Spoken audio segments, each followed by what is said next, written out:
Go to get your game on. Go for the beers.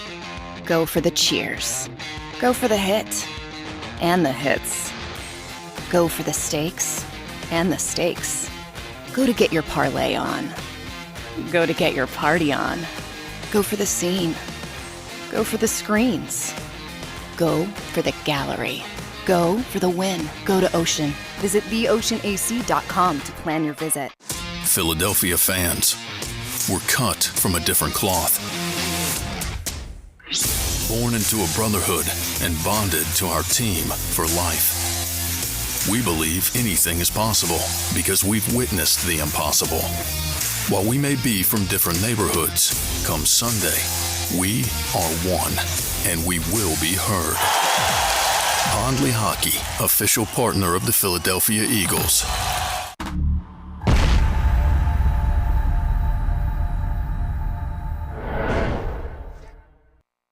Best place to take in all the game day action every day. It's right here. The amazing, the incredible Gallery Bar Booking Games at Ocean Casino Resort in Atlantic City.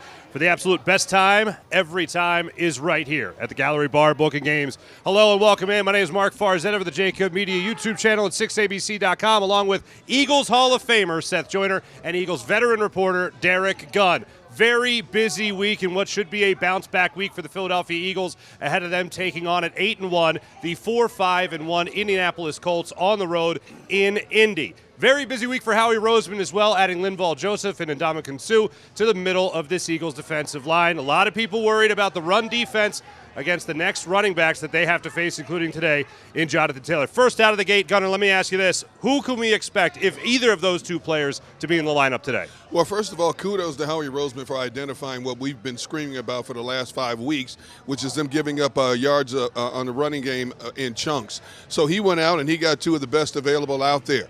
Now, you asked me who's going to play. From what I understand, both of them could be on the field today. Now, Linval more so because he's been here a few days longer, but Nick Sirianni gave kudos to Ndamukong Suh for doing a crash course on the playbook and learning it. Basically, how much they play is going to be based on how they feel once they get on the football field. You know, especially a guy like Suh. Now, he's been out since last season. I don't care how much you practice on your own. It's still not like getting in that game shape. So he might play 10 plays. He might play 15. If he tells the coaches, hey, I feel pretty good, he might even get 25 or 30 plays in there. But Linval definitely, and Ndamukong Suh is based on how he feels by kickoff. All right, Seth, you've moved around in your career, played for a couple of different teams. How difficult? Suh said that he can come in here and he can play football. You got to get in that football shape that Gunnar alluded to. Right. But the terminology is what you got to get down. He said he's played in every scheme. He knows every scheme, but the terminology is the trickiest part. How tricky is it? Well, it's tricky, I think, for the guys on the back end. You know, if you're communicating and you got your hand in the ground, you got a guy next to you, you know, you're having those conversations before you put your hand on the ground. Now, for the guys, for linebackers and defensive backs, it's a whole different thing. I've been hearing this all week. Oh, he's got to get in shape. He hasn't played football all year. And, you know, nonsense, man. We brought this guy in here to plug holes. If he's got to run over 10 yards, we got a big problem, okay? So I don't need him to be in shape. He needs to run 5 yards. I need like 10 to 15 plays out of him, and that's it. So both of those guys should be up today, and both of those guys should be able to play today, even more so Linval Joseph, because he can play nose. Not necessarily that he's been here that much longer, but you can put him at nose and you can cock him one way or the other. And now, you know, he might not be as effective as Jordan Davis, but at least he can keep guys off the linebackers. As far as Suh is concerned, man, I was looking at some video of him last night, of him playing last year. And I'm just blown away that this dude, you know, it took 10 weeks to get on somebody's roster. Because dude can still play. Mm-hmm. I mean, he can straight up play. And I'm just not a big proponent. Listen, I missed all the training camp 1 year. I came in the Wednesday before the first regular season game. It's the best season I had. The best season. So when, I mean, I was fresh, okay? My mind was clear. You know, I knew what I was doing. So from the standpoint of him understanding, he said I played in every single system, every single front there is to play. There's only a handful of fronts for you to learn and know. You know, so now it just comes down to communication. I expect for both of these guys today to be a major part of what happens in stopping this run if they can get it stopped. Linville Joseph was in the building on Wednesday, and Ndamukong Suh got into Philadelphia 11 p.m.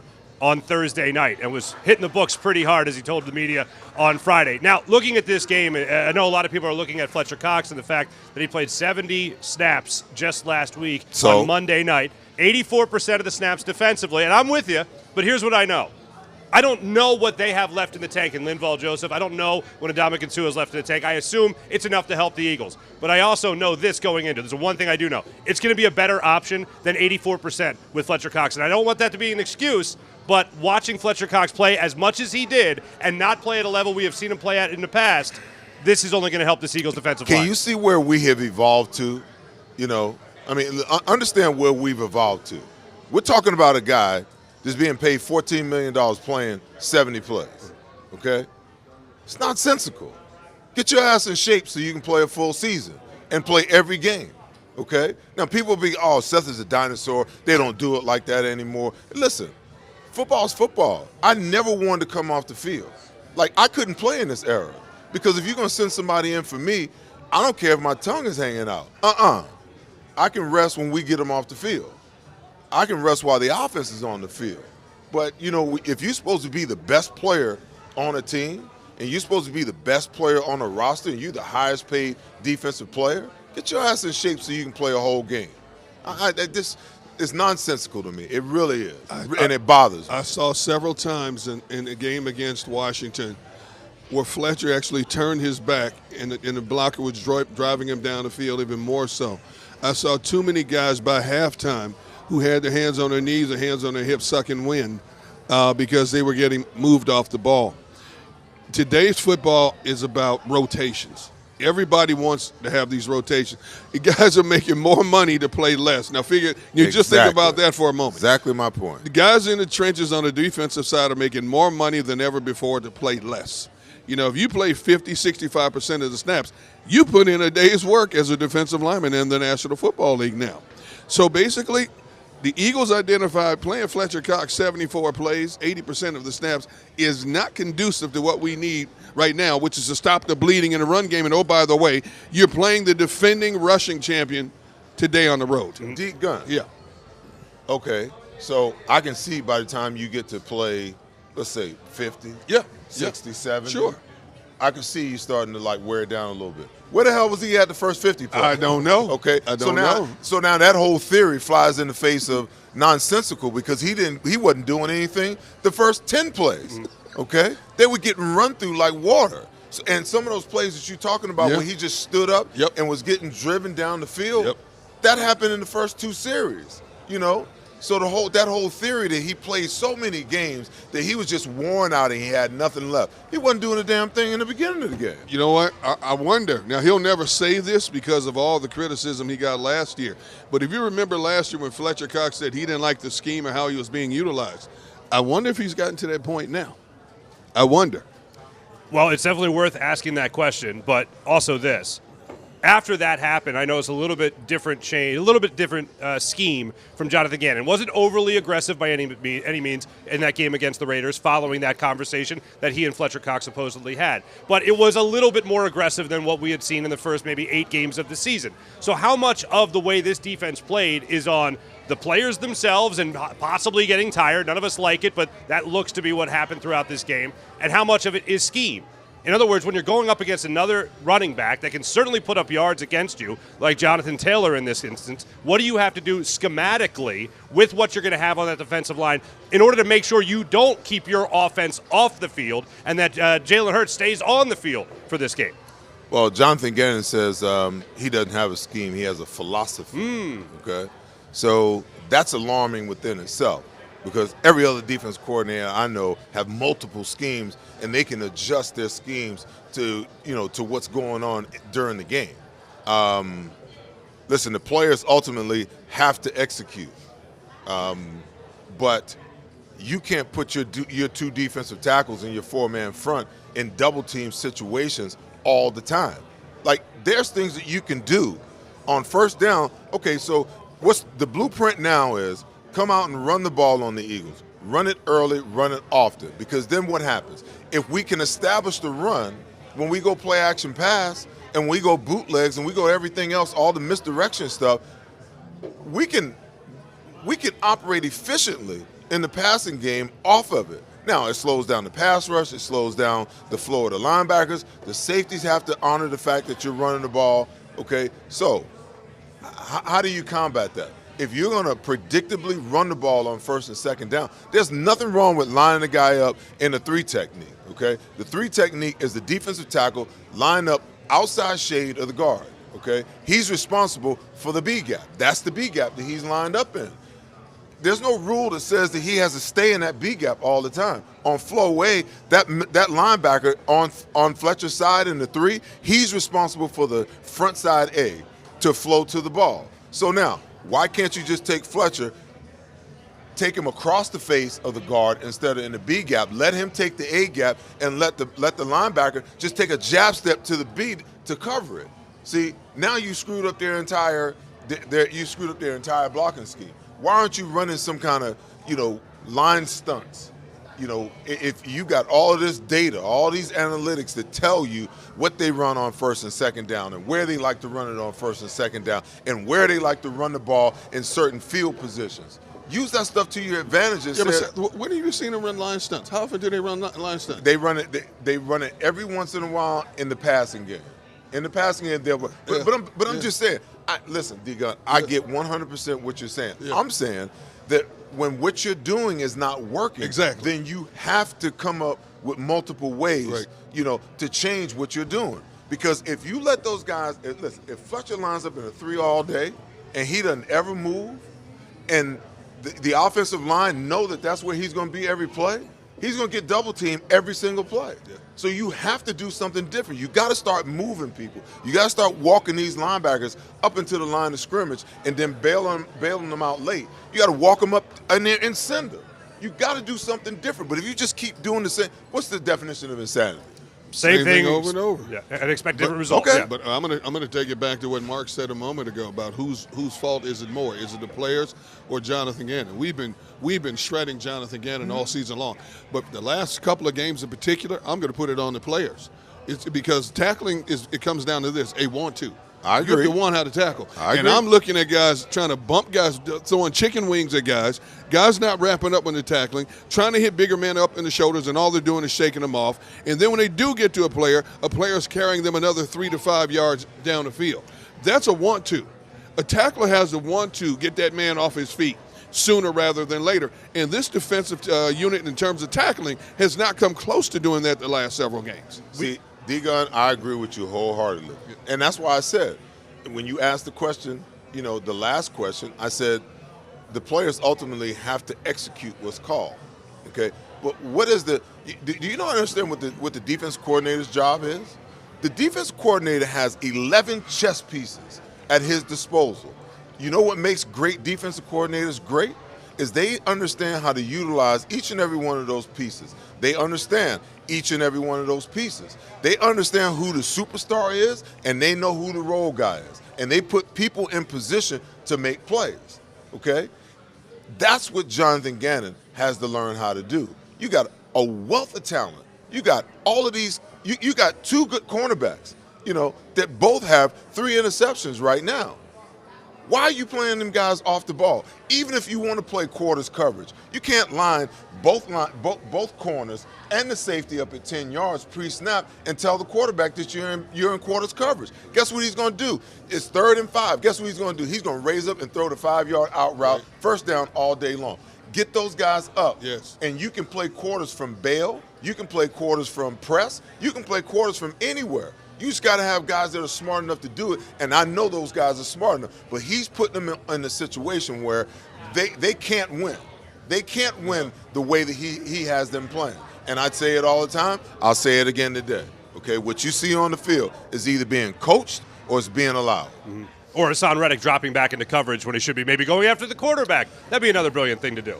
Quite obvious as well. You have primetime cornerbacks playing 7 to 10 yards off the ball consistently. Crazy. You quick slant them all day, as Seth was talking about. That's the easiest way to beat a hard-pressing defense. If your running game's not working and your cornerbacks are not even going to come up in third down situations, you're going to have them play 7 yards off the ball. Quick slant them all day and make them come up. These are all things that we want to see defensively change with the Philadelphia Eagles. Offensively, they're going to go through a major change today, and there's not much they can do about it. We're going to tell you about that after we thank one of our newest sponsors in Salus University. At Salus University, our graduates are among the most highly trained in their profession because of our unique emphasis on research, interprofessional collaboration, and early clinical exposure. Learn more about our programs at salus.edu. Welcome back to the JAKIB Media pregame show. Seth Joyner, Marc Farzetta, along with Derek Gunn. I can remember a game just a couple of years ago in Atlanta where the Eagles missed a couple of starters on offense right before game time with soft tissue injuries. One of those injuries was to Dallas Goedert. They lost that football game, and I remember afterwards speaking to Jason Kelce, and Jason Kelce speaking at length about how much they missed Dallas Goedert, not just in the passing game, but in the run game as well. As a blocking tight end, before known as a receiving tight end, Dallas Goedert, one of the best in the game to be able to do that. And Jason Kelce said they had to throw out a large portion of their playbook when Dallas Goedert was not a go for that football game. Now he has developed into a very good pass-catching tight end as well, and the Eagles are going to be missing him for the foreseeable future right now with a shoulder injury suffered on that now infamous play that was not a face mask, unfortunately, but rather resulting in a fumble against the Washington Commanders. So today, gentlemen, the Eagles will attack this Colts defense, which is pretty good, by the way, without one of their best pass-catching weapons in Dallas Goedert and one of their best run-blocking tight ends in Dallas Goedert as well. Gunner, today, what are the Eagles going to do without Dallas Goedert? They're going to try to elevate the play of Jack Stoll or Calcaterra. You're talking about Goddard, who has 43 catches compared to two guys combined that have 5 catches for 51 yards. That's not a knock against them. That's not what their job description was. You know, the tight end Stoll has played in 9 games, Calcaterra 7 games, but their roles have been minimized because of the exceptional play of Dallas Goedert. Now, Nick Sirianni says they're going to have to find a way to implement them in the offensive game plan, especially the passing game. I could see them trying to go to them in a tight end screen, the way they use Goddard. But when you're talking about the overall product, you're talking about one guy in Stoll who's a really good blocker, but hasn't had a lot of opportunities to catch the ball. You look at Calcaterra, great pass catcher, still needs a lot of work in the blocking game. So you have a sums of two parts trying to make up a guy who's arguably in the top 3 in the tight end position. To what degree are they going to utilize the tight end? And we don't even know the status of Tyree Jackson yet. You know, he's a big body, 6'7", you know, with a wingspan like a California condor. You know, we don't know what his status is as of right now. But you don't make up the loss of a Dallas Goedert. The best thing for this Eagles team is this: they have so many other weapons they can go to at any given time that you will miss Goddard, but not as much as a team that was tight end heavy. You know, and their wide receivers is not as accomplished as the Eagles' wide receivers are. Seth, what do you do today in a situation where you're missing one of your best weapons? You know, it's situations like this that really scares me because, you know, this could potentially be one of those times where, you know, like last week, they went to the game, they only ran the ball like 4 times in the whole first half. And basically, I think that premise was based upon we couldn't run it the first time we played it, okay? So we're not even going to come in and try to run. We're just going to come in and throw the ball. Fast forward, you know, to Dallas Goedert, you know, well, we're missing our best blocking tight end. We might not be able to run the ball. We might need to just line Calcaterra up out there and just throw the ball. See, that kind of mentality scares me. And it's not outside the realm of possibility that they would do something crazy like that. But it flies in the face of, you know, offensively in the first half, why they didn't really succeed a whole lot in the first half, in my opinion. Listen, I think a guy like Zach Pascal needs to have an expanded role. You know, today, I'd love to see them go from 4 wide receivers with, you know, the normal starters and Pascal in the lineup to force them into dime situations so that they can run the football and that they can spread the field out and create some mismatches. You know, maybe, you know, motion AJ, you know, motion Zach Pascal to trips or Quez Watkins to trips and leave Devontae Smith or leave, you know, A.J. Brown at the X spot one-on-one on one side where you can really make some hay. But listen, if they go dime, you got 4 down and 1 linebacker and a DB in the box. You should be able to run the ball under those circumstances, and you should be able to create some things on the outside with that as well. Now, that doesn't mean you can't get into your regular. I mean, they love to live in 11 personnel, 1 tight end, 1 back. That's primarily the formation that they love. You can still do it. The only problem is what begins to happen is if Calcaterra is in the game, they're going to throw the ball. They're going to put him in there to block because he can't block.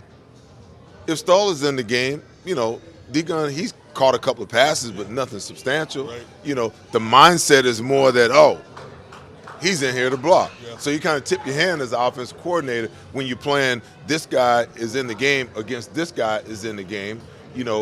If you don't plan on throwing the guy that's the blocker of the ball, or you don't ask the guy that's the pass catcher to actually block. I'm curious because the Eagles are obviously facing a guy in Jeff Saturday, who is only coaching his 2nd NFL game. Not a lot of experience, been well covered over the last couple of weeks, whether it's local or national media. This was supposed to be a nice reunion between Nick Sirianni and one of his mentors in Frank Reich, one of the guys that he calls one of the best coaches he's ever been around in the NFL. Now it's a much different story. Obviously, Jeff Saturday is going to get a lot of the headlines. They also face a very experienced defensive coordinator this week in Gus Bradley, so there's a lot to talk about just from a coaching standpoint. When it comes to this, though, and Gunnar, I'll start with you for this, when it comes to a guy like Jeff Saturday taking over that team, I thought it's a bit of a mascot move. This is a guy that the crowd likes. This is a guy that the owner likes for the Indianapolis Colts. This is a guy that he knows will get the locker room unified because it's going to be more than ever in that locker room an us-against-the-world mentality. Nobody thinks, like when Nick Sirianni, we talked about this last week, right. When Nick Sirianni talked about Flowers, everyone jumped on him. When the Colts hired Jeff Saturday, everybody jumped on the Colts. That locker room, at least in last week's game against the Raiders, looked like it came together. They pulled out a great victory at the end of that game. What do you make of the Colts under Jeff Saturday as their head coach? Well, initially you're thinking it's a circus. Mm-hmm. There were a lot of qualified candidates. You had 2 coordinators there that were qualified who were former head coaches as well that you could have implemented. But why Jim Irsay decided to go out and get Jeff Saturday, who knows? But I will say this. The one thing the Indianapolis offensive line had problems with this year was blocking consistently. Saturday comes in there and identifies the problem. All of a sudden, they're a cohesive unit last week. Now, the Raiders stink, first of all. But their offensive line block is more of a cohesive unit. All of a sudden, your running back, Jonathan Taylor, busts loose for 147 yards. Jeff Saturday said when he came in there, look, I'm here to delegate. I want you people to do what you do, and I'm going to step back. He worked closely with the offensive lines to help them rectify some of that problem, and boy, did it work out. Now, the good thing for the Colts is here's a team that everybody was left for dead. They go on the road in a hostile environment, and they beat a Raiders team.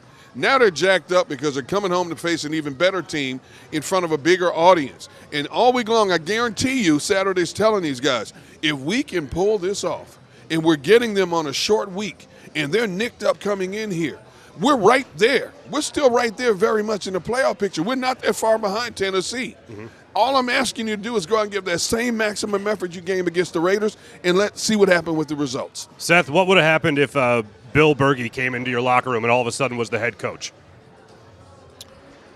It would be weird. I mean, it would be really weird. And, listen, Jim Irsay owns a multi-billion-dollar entity. He can do whatever the hell he wants to do with it, okay? But I also look at situations like this, and I wonder, when they talk about Rooney rules and all that kind of stuff to try to level the playing field, my question is, an African-American coach's wildest dreams, could I ever dream of stepping off this set into a head coaching role or a defensive coordinator role? Hell no. Hell no. I mean, that's just wrong. And you got 2 guys on that staff that used to be head coaches in the NFL. Right. Now, like I said, Jim Irsay can do whatever he wants with that team. That's his. He owns it. Jeff Saturday, I mean, are you really going to attribute last week's win to Jeff Saturday? The one thing that he did that made sense to me was put Sam Ehlinger back on the bench and bring Matt Ryan back into the game. Matt Ryan went 21 for 28 for 221 yards and a passing touchdown and a rushing touchdown. Right. And then you turn around, what was the team lacking all along? Jonathan Taylor hasn't been healthy all year long. You finally get him healthy. He's got 20-something plus carries for 147 yards and a touchdown. Seems to me there was some balance on the offensive side of the ball that helped out the special teams, that helped out the defense, and they were able to pull out a win. So is it so much Jeff Saturday? Are we making too much of Jeff Saturday? It is not. It's not.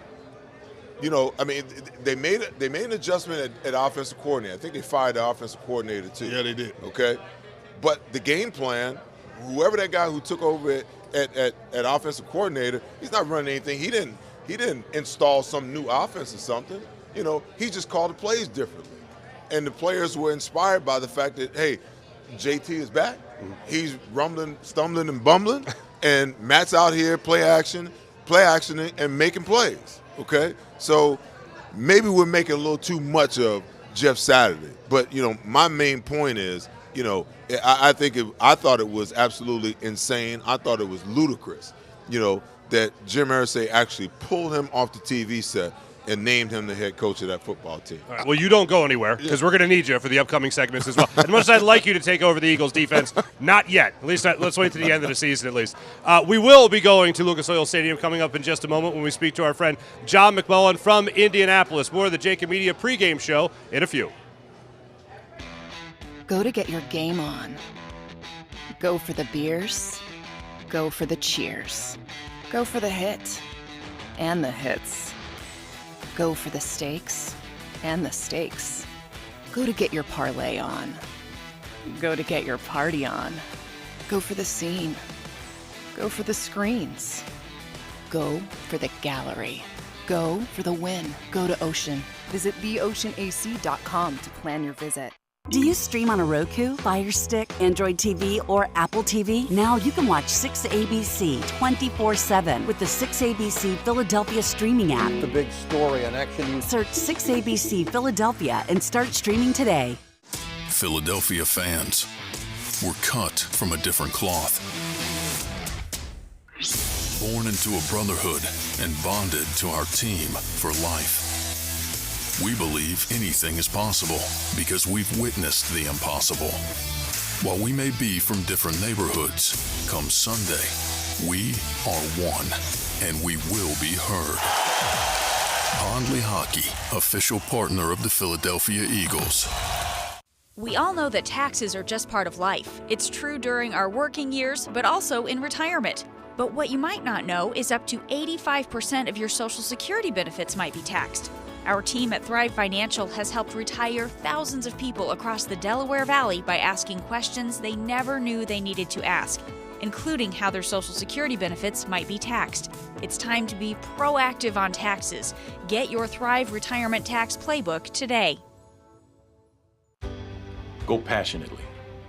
Go fearlessly. Go confidently. Go Birds! Go confidently towards your goals with First Trust, Philly's hometown bank for nearly 90 years, and the official bank of the Philadelphia Eagles. We're focused on getting you over the goal line. So go with conviction, go with trust, Go Birds! and go forward with us by your side. First Trust Bank, the official bank of Philadelphia dreams. Oh, and go Birds. Every time, man. Every time. Go for the beers. Go for the cheers. Go for the hit and the hits. Go for the scene. Go for the screens. Go for the gallery. Go for the win. Go to Ocean. Welcome to Pondley Hockey. We've helped over 100,000 injured and disabled workers obtain benefits, as well as some of the biggest settlements in the state. If you've been injured at work, give Pondley Hockey a call. Score and save in southeastern PA and Delaware with Colony Pools this football season, and let the experts close your pool with a custom Merlin safety cover in green for the birds. And if you join our Winter Watch team, we'll give you another 20% off, and Colony Pools will handle it all. Keep your tiles on your pool, not in your pool. Fly with Colony right now, Birds fans. Visit flywithcolony.com. Don't wait until after Thanksgiving for leftovers. It's the new leftover sales event at Jeff D'Ambrosio Destination Downingtown. Jeff must get rid of hundreds of new 2022 vehicles on the lot. Rams, Grand Cherokees, Wranglers. Jeff has them all for less. Jeff has reduced prices and payments to the lowest they've been all year. And Jeff knocks down high interest rates. Save thousands, more than anywhere else. Plus, get more for any trade or lease return. You always win at Jeff's. Great selection, best price. Hurry in now. Jeff D'Ambrosio Destination Downingtown. Nobody treats you better. Black Friday sales event.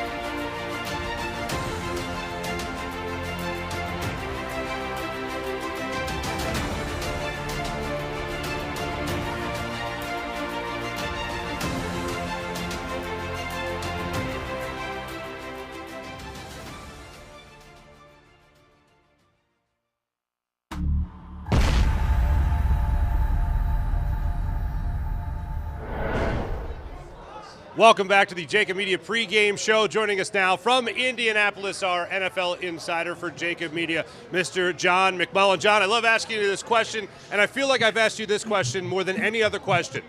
The Indianapolis Colts are one of the worst teams in the NFL, at least prior to Jeff Saturday being there, in allowing sacks. Will today be the day that Jonathan Gannon gets more aggressive and goes after the quarterback, Johnny Mac? Boy, you know, I think you would have had a better chance if it were Sam Ehlinger. I think the fact that Indianapolis smartly went back to Matt Ryan, because he gives them their best chance to win. Not saying it's great, but best chance to win. So it was the proper move. And by the way, Frank Reich wasn't allowed to do that. So that's why he kind of went away from that. But that's a whole nother conversation for the Colts pregame show, Colts 365. They have some issues, but no, I mean, Jonathan Gannon has the philosophy he has. One of the reasons Ndamukong Suh is here and Linval Joseph is here is because they want to play those light boxes. They want to play the quarters coverage on the back end, and they're getting players to fill in for what they lost, and you know, with Jordan Davis and Marlon Tuipulotu. So that gives you another indication that the Eagles are not shifting away from that philosophy. And, you know, they do have the third-ranked defense in the NFL, guys. So everything is contextual. I talk about context every week. Everything is contextual with this team and this league as a whole. Hey, John, on the Friday injury report, you know, A.J. Brown, Devontae Smith, that is considered limited. A.J. with the ankle, Devontae with the knee. How closely should we be watching them today? I would look at AJ very close. He's looked fine during practice, but I think you saw him last week, and he was not the same guy after he turned that ankle. So I think, you know, you'll probably know pretty quickly, Gunner, maybe a series or two if he's healthy, if he's himself, because that was a big hit to the Eagles offense, and I think a lot of people overlooked that somewhat, at least, and they really, really struggled. Now you add in the fact that there's no Dallas Goddard. I mean, that is a huge loss, and I won't say it's been overlooked this week, but because of the additions, because of the high-profile nature of bringing in Linval Joseph, Ndamukong Suh, people have kind of, you know, glossed over what losing Dallas Goddard means to this team, means to this offense. I don't think there's a bigger drop from starter to backup on the Eagles team when it comes from Dallas Goddard to Jack Stoll. I agree. John, speaking of, you know, Joseph and Sue, any indication whatsoever which one or if both of those guys will be active today and how much they actually expect for them to play? Yeah, they're going to play. I mean, Linval's 100%. I would put Ndamukong Suh at 99.5%. I mean, they brought him in here for half a season and a playoff run to play. And, you know, This is an interesting situation, Seth, because I think the rest of the league is going to look at what's going on here.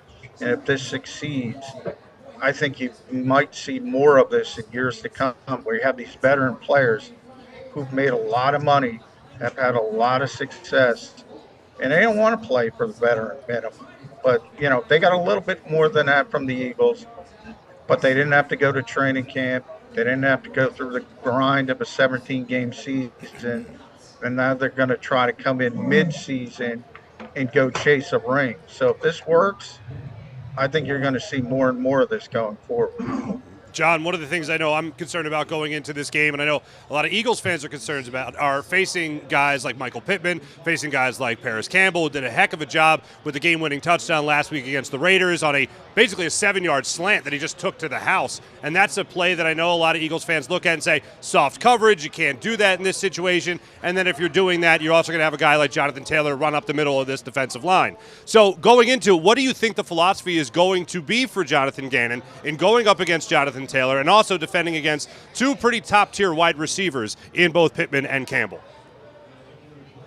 Well, I mean, and I brought it up when I talked about the additions. They want to play what they want to play. They want to play the light boxes to make sure they can do things on the back end. That's for the future, right? If you're going to go where you want to go, and that's win a Super Bowl, then you're starting to talk about the Patrick Mahomes of the world, the Josh Allens of the world.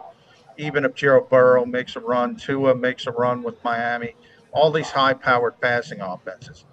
In this little run the Eagles are in right now, it's about different. Indianapolis is more impressive running the football, at least when Jonathan Taylor's right, and he got right last week. He ran for 147. We're going to see Tennessee coming up with Derrick Henry, Saquon Barkley, and the New York Giants. It's a little bit different. But it's clear to me that's what that highlighted. When you bring in Linval Joseph, it tells me the Eagles don't want to put more people in the box. They don't want to do it. And they're going to lean on the philosophy, and they think it's right. And we'll see. I do think they should be a little bit more malleable from week to week, sort of like the offense is. And they should look at the opponent, game plan a little bit more to the strengths of the opponent. But then they're going to lean back on Matt Ryan, his experience, his this guy's a borderline future Hall of Famer. That's how good he's been. And if he wins that Super Bowl, I think he might be a Hall of Famer. Now, obviously, he's not that player, but I think the Eagles are going to lean on that reputation and say, we got to play our quarters coverage. We got to play our cover 2 or cover 6 and everything like that. Hey John, the Colts have the 4th-ranked defense coming into this game today, but they're out without 2 of their best players, Shaquille Leonard and Kwity Paye. Now, when you look at what the Eagles offense didn't do consistently Monday night, where do you think they should have more success against this Indianapolis defense, throwing the ball or running the ball? Throwing the ball, Gunner, because what Indy does have is DeForest Buckner right in the middle, Grover Stewart right in the middle. I think, Stewart, everybody knows how good Buckner is, right? But Stewart has turned into one of the best nose tackles in the NFL. He's been dominant. We don't get to see Colts a ton in Philadelphia, obviously. I don't think people realize how good this defense is, as you mentioned, number 4 in the NFL. So they've been very good, even without, Kwity Paye's been banged up for a while. Shaq Leonard's been banged up for a while. They're still really good.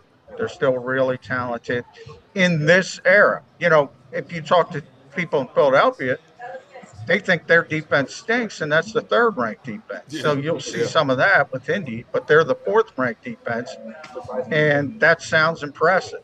But that's sort of the way of the modern NFL. John, doesn't that philosophy kind of scare you a little bit? They've got all these good guys in the middle, so we got to throw the ball. I think that's the same type of philosophy that got the Eagles in trouble in the first half of last week's game, because the first game that they played Washington, they could not run the ball at all because they kept trying to get wide on them, and those guys are getting penetration and getting tackles for loss and kept putting the Eagles behind the chains, and they just decided to just abandon the running game and start throwing the ball. I think that that's what hurt them last week. Only 4 runs in the entire first half last week. Miles Sanders is too much of a weapon for them not to at least keep the defense honest. I think if they go in here today and it's their intention to come out throwing the ball again and they don't execute and they get these 3 and outs or they get a penalty and it pushes them back behind the chains, it's just problematic for me.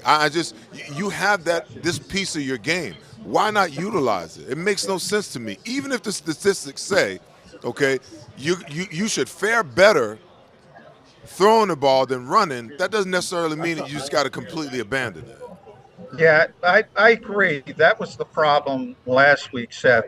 If you remember, they came out with the strip sack from Josh Sweat, and they had the short field, and they ran the ball, and they ran it successfully, and they go in for the early touchdown. Then they kind of abandon it. It's all pass from that point forward in the first half. There's got to be a better balance. The Eagles have proven they can run on anybody. So they can't go into that philosophy where it's one or the other. There's got to be more balance. But I do think if you look at how do you attack Indianapolis, if A.J. Brown's healthy, I think you can attack them outside. Now, as I mentioned to Gunner, we got to see if he's healthy. He wasn't healthy last week. Now, he's going to play. He looked fine to me in practice. There was no noticeable limp. But he was not the same guy last week after he turned his ankle.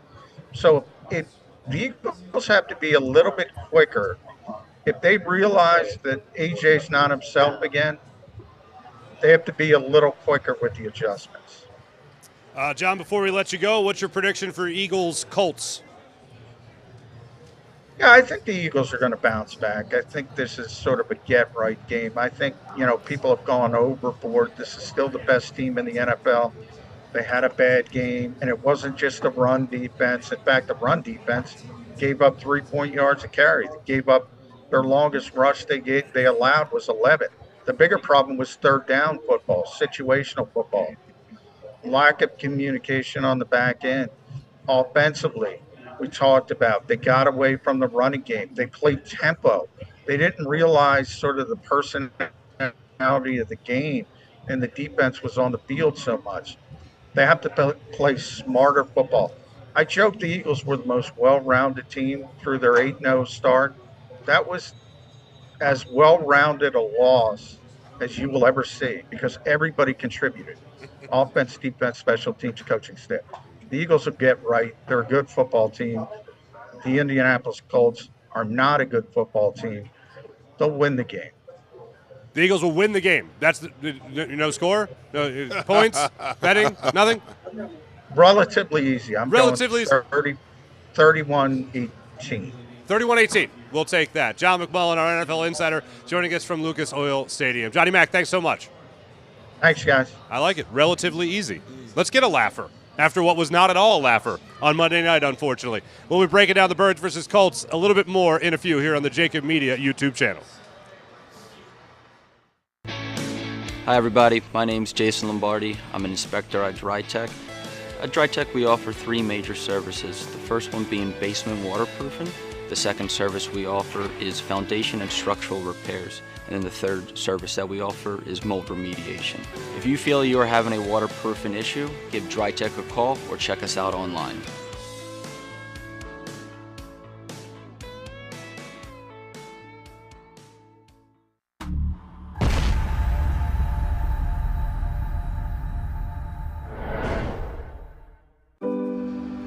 My husband hadn't missed work in 15 years. His injury required months of rehabilitation, and unfortunately, the insurance company didn't see it that way.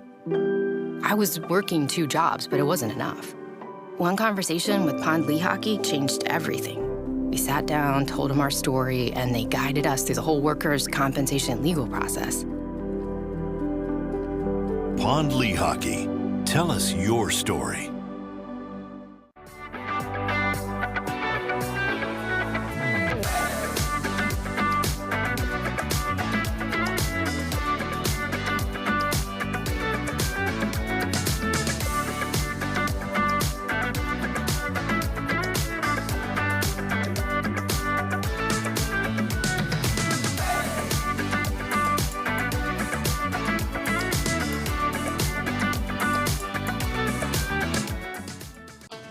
The faces you know. The team you trust. The Delaware Valley's leading news program, Action News. Celebrating the life of your loved one is what we do at Life Celebrations by Givenish. When the matriarch of the Dalloway family died suddenly at 82 years old, Life Celebrations by Givenish stepped in. They will make this the easiest thing that I know it's not easy, but they will make this as easy as possible. Life Celebrations by Givenish, customizing services as unique as the individual. I just know that my dad, who is in charge of everything, was not in charge of anything at that point when my mom passed. And again, just another shout out to this place for making it easy. Turning tragedy into a celebration of life, no matter how hard, is what we do at Life Celebrations by Givenish. Life Celebrations by Givenish, customizing services as unique as the individual.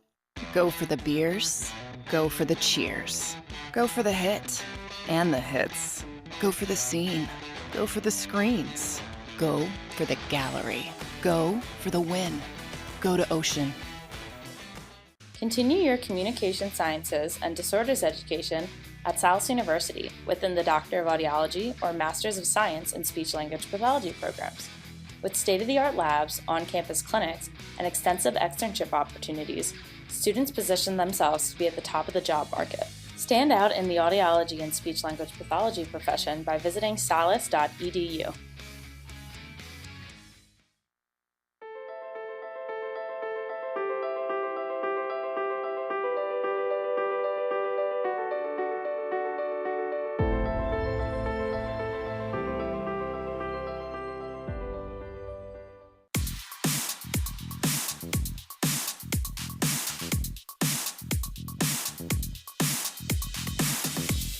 Continue your communication sciences and disorders education at Salus University within the Doctor of Audiology or Masters of Science in Speech-Language Pathology programs. With state-of-the-art labs, on-campus clinics, and extensive externship opportunities, students position themselves to be at the top of the job market. Stand out in the audiology and speech-language pathology profession by visiting salus.edu.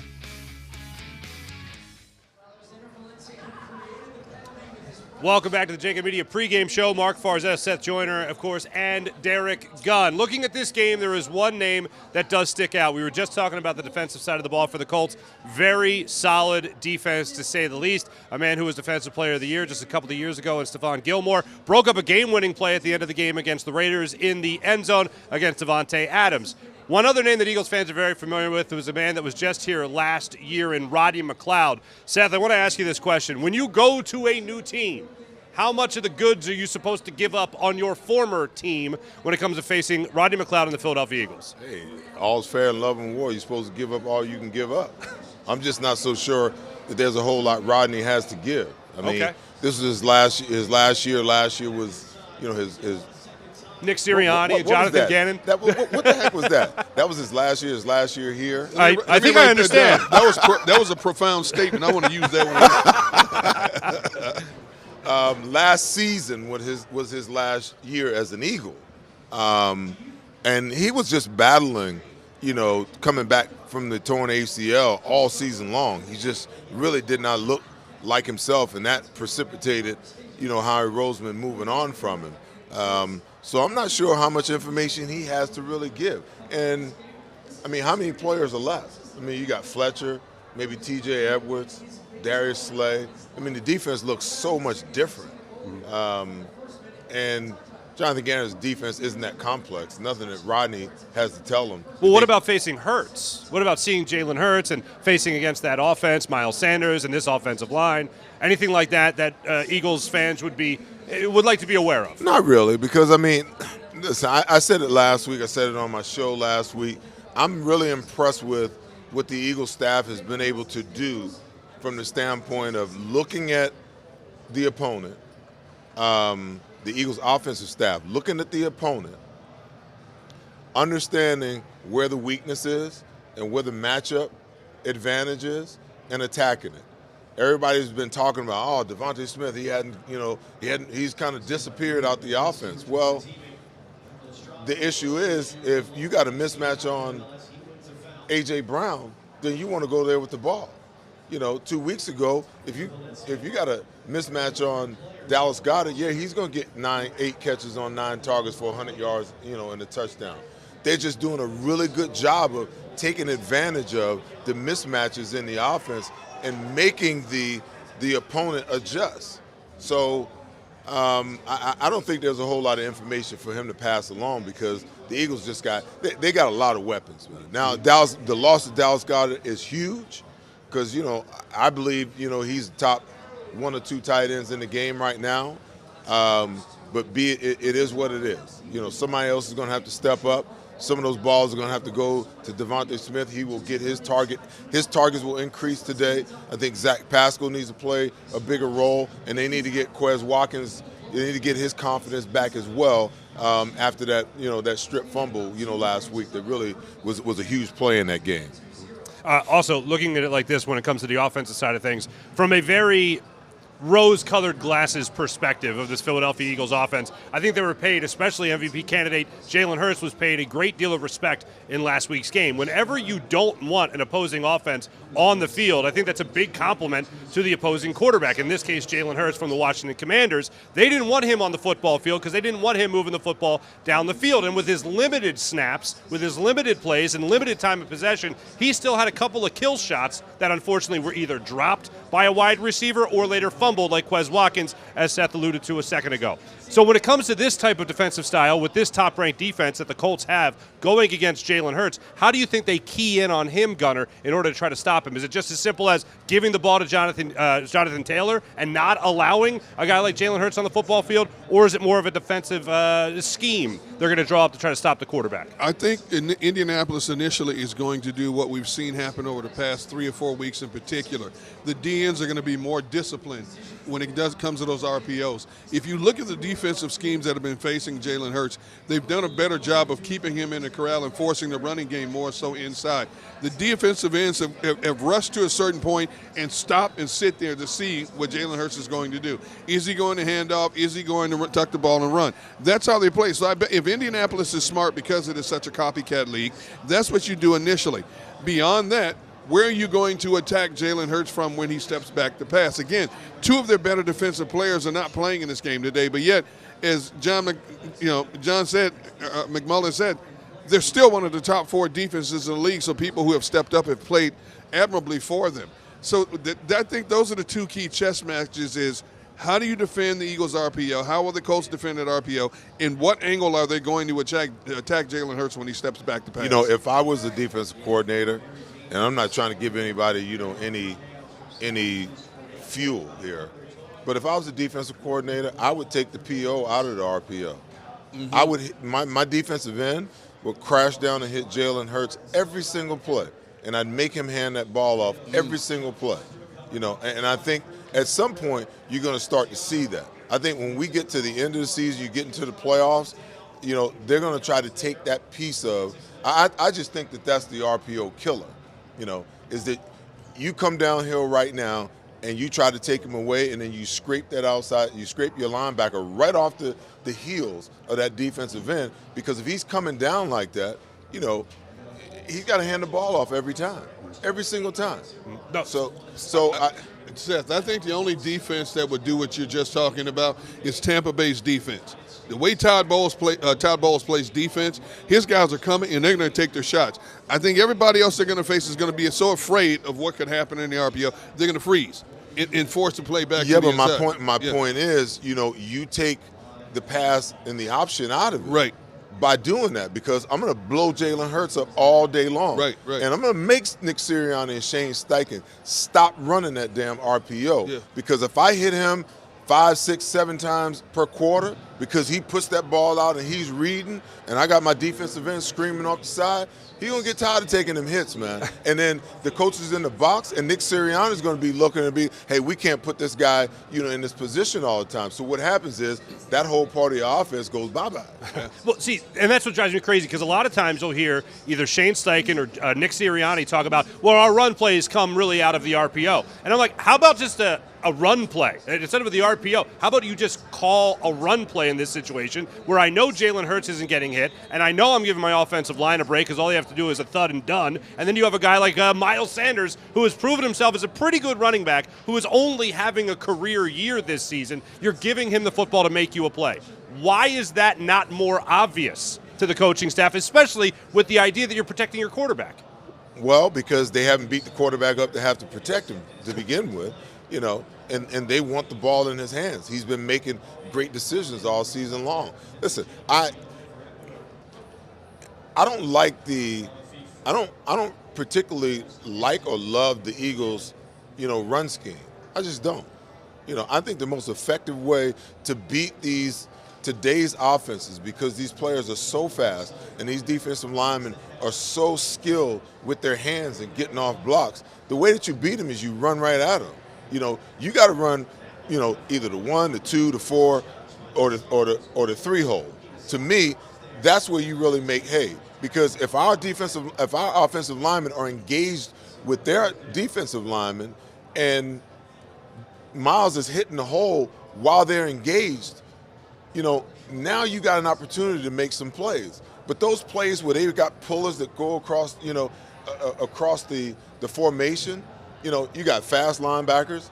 You got, defensive linemen now that are just masters at being able to read the light puller, and they're calling it out before the ball is even snapped, and they're jumping on that guard's hip and killing that play in the backfield. But if you just go straight ahead at them, now you got a chance to get 3, 4, 5 yards every single time that you touch the ball. But, like you said, the RPO, Nick says that's how we get to our running game. You got to have a better way of getting it done than just that. Yeah. How about just a handoff? Just give the ball to him. Nothing fancy. Just a dive. Let the man eat. Just a dive. Just the old HB dive. That's all you need. All right, let's get into our predictions here for Eagles-Colts. Gunnar, I'll start with you. What are you seeing? Is it the bounce-back game? Is it just another game where we got to worry about the Eagles after? Where are we headed after this one? Colts have only scored 25 or more points twice this season. One of those times was last week against a lowly Raiders team. I understand they're reinvigorated with a new head coach, a new direction. They broke a losing streak. You're going back home to play arguably the best team in the National Football League right now. I think it'll be an entertaining game for a while, but I think talent will separate itself. So I think the Eagles win this game 30-17. 30-17, another comfortable one. Yeah. Seth, do you want to take it? Shocker. I think this game is going to be a lot closer than people think, because even though you go and you get the bodies, if you don't do something different, you can still double team, Linval Joseph. You can still double team Ndamukong Suh, okay? If your philosophy is to two-gap, then that means those guys aren't trying to get up the field. Those guys are trying to hold a gap. And when you got 600 pounds laying on 300 pounds, you're going to get movement. So until I see Jonathan Gannon do something different, with his philosophy, since he doesn't have a scheme, until I see him do something different with his philosophy, I'm just not 100% sold that, they can make the requisite changes that they need to make. Now, they needed the bodies because you got guys that are injured. Are those guys are more experienced than the guys that you lost as well. So they're going to know what to do. But the question is, can they get it done from a schematic standpoint based on how Tracy Rocker and how Jonathan Gannon want them to play? Okay. Now, and can the linebackers, can they get their heads out of their behinds and stop looking in the backfield trying to figure out where the ball is going and read the blocking scheme in front of you, so that when you get that double team, you can come down and you can take that guy off the double team so the tackle can maintain his gap and you can get in yours. I'm not worried about the offense. I'm not worried about Jalen Hurts. I'm a little worried about Dallas Goedert being gone, but I think that they're innovative enough on the offensive side of the ball to figure out how to make a difference and how to get back on track. They're not going to turn the ball over 4 times every week. I guarantee you that was a point of emphasis this week. They may not turn it over at all. So I'm not worried about them over there. I'm worried about the defensive side of the ball. And I don't think it's going to be a high-scoring game at all. I think the Eagles are going to win it late on a field goal, 21-20. 21-20, they win on a field goal. I have a similar scenario to you, Seth, in terms of that's going to be a close game. And I think the Eagles pull it out late. I have the Eagles winning this game 24-20. It is a different team under a new head coach, and I agree with you, and it's the us against the world mentality. The Colts made a horrible decision, so the locker room has to get together and all that stuff, and they did that last week against, as you also said, a bad football team in the the Las Vegas Raiders. Looking at this Eagles team, though, I do think they're going to have the final answer for the Colts, and that's why I have them winning 24-20. And again, you look at this Colts offense, they score the 15 points per game, 30th in the NFL. Not very good. Just a theory, okay? You know how it is, when you get a bike for the first time and you're just excited about that bike and you clean it up, and after about a week or so, the novelty kind of wears off. Is it possible? Is it possible that that's what the Indianapolis Colts experienced last week with Frank Wright, as the head coach? Maybe the Eagles come out today and they jump on them right away, and that mindset that had them so defeated that got Frank Wright fired, maybe that same mindset falls upon them again. That cloud falls upon them again, and the Eagles just beat them down to death. Let's hope so. Let's hope. I'm just postulating. That's all. I just hope Jalen Hurts and company beat the hell out of that Huffy you just referenced. Seth Joyner, Derek Gunn. My name is Marc Farzetta. This is the JAKIB Media pregame show. At least all of us, including John McMullen, have the Birds winning today and bouncing back against the Colts to improve to 9-1 on the season. I'll be along with you and Devin Caney and John McMullen coming up for the halftime show, brought to you by Pond Hockey. Mike Misnelli will be here for the Eagles post-game show for JAKIB Media and Pond Hockey as well. Thanks for watching, everybody. Catch you at halftime.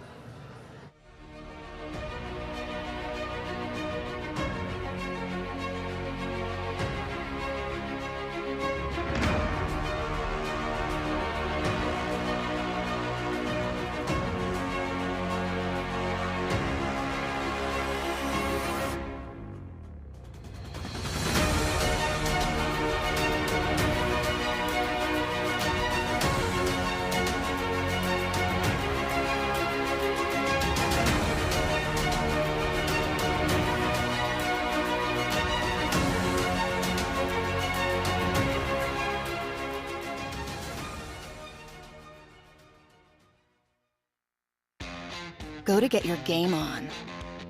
Go for the beers. Go for the cheers. Go for the hit and the hits. Go for the stakes and the stakes. Go to get your parlay on. Go to get your party on. Go for the scene. Go for the screens. Go for the gallery. Go for the win. Go to Ocean. Visit theoceanac.com to plan your visit. The greatest fans on earth. It's a bold statement, but would you expect anything less from Philadelphia? 58 years of heartache creates a toughness, a grit, a resolve not found in most. Sure, our prayers were answered, but now that we've had a taste, we're looking for more. Pondley Hockey, official partner of the Philadelphia Eagles. Go passionately. Go fearlessly. Go confidently. Go Birds! Go confidently towards your goals with First Trust, Philly's hometown bank for nearly 90 years, and the official bank of the Philadelphia Eagles. We're focused on getting you over the goal line. So go with conviction, go with trust, Go Birds! and go forward with us by your side. First Trust Bank, the official bank of Philadelphia dreams. Oh, and go Birds. Score and save this football season on your car insurance. Before the next game, save up to 40% on your auto insurance policy. That's right, 40% savings. Call an audible this season and contact the Del Val Insurance Group. They're an advocate for you, not an insurance company. That means they'll get you the right coverage and save you up to 40%. Call managing partners Fran or Jim of Del Val Insurance, 215-354-0122, or score and save at dvigi.com. Hi everybody, my name's Jason Lombardi. I'm an inspector at JAKIB. At JAKIB we offer three major services, the first one being basement waterproofing. The second service we offer is foundation and structural repairs. And then the third service that we offer is mold remediation. If you feel you are having a waterproofing issue, give JAKIB a call or check us out online.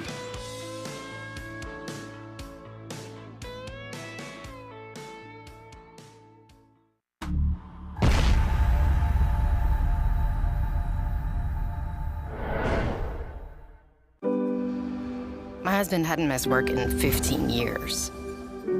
His injury required months of rehabilitation, and unfortunately, the insurance company didn't see it that way. I was working 2 jobs, but it wasn't enough. One conversation with Pond Lehocky changed everything. We sat down, told him our story, and they guided us through the whole workers' compensation legal process. Pond Lehocky. Tell us your story.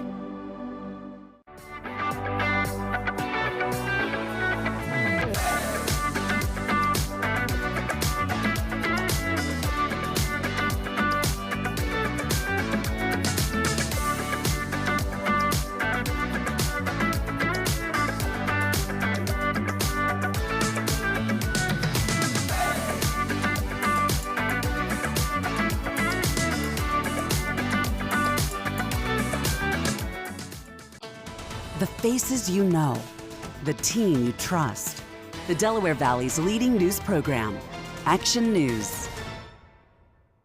Celebrating the life of your loved one is what we do at Life Celebrations by Givnish. When the matriarch of the Dalloway family died suddenly at 82 years old, Life Celebrations by Givnish stepped in. They will make this the easiest thing that I know it's not easy, but they will make this as easy as possible. Life Celebrations by Givnish, customizing services as unique as the individual. I just know that my dad, who is in charge of everything, was not in charge of anything at that point when my mom passed. And again, just another shout out to this place for making it easy. Turning tragedy into a celebration of life, no matter how hard, is what we do at Life Celebrations by Givnish. Life Celebrations by Givnish, customizing services as unique as the individual. Go for the beers, go for the cheers, go for the hit and the hits, go for the scene, go for the screens, go for the gallery, go for the win, go to Ocean. Continue your communication sciences and disorders education at Salus University within the Doctor of Audiology or Masters of Science in Speech-Language Pathology programs. With state-of-the-art labs, on-campus clinics, and extensive externship opportunities, students position themselves to be at the top of the job market. Stand out in the audiology and speech-language pathology profession by visiting salus.edu.